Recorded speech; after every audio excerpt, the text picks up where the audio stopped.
讲到空气污染，大家拢会想到室外空气歹，不过其实室内嘛会有哦。即马真侪人拢会点有香味的蜡烛，互心情放较轻松咧。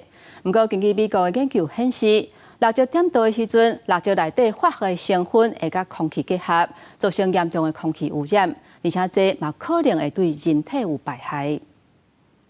伫咧一个安静的所在点有香味的蜡烛，是真侪人放松心情的方式。不过，美国的研究显示，这种蜡烛可能会造成空气污染。People buy fragrance products, and it is because they like certain scents, and their intention is to recreate a scented environment.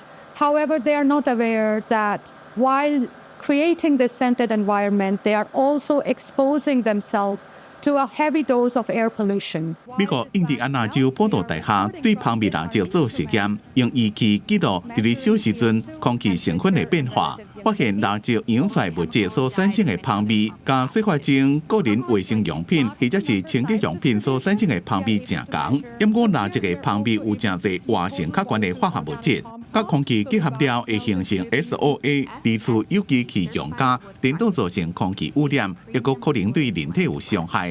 We spend 90% of our time in indoor environments. When we introduce fragrance products into our indoor environment, they may linger around much longer than they would in outdoor environment.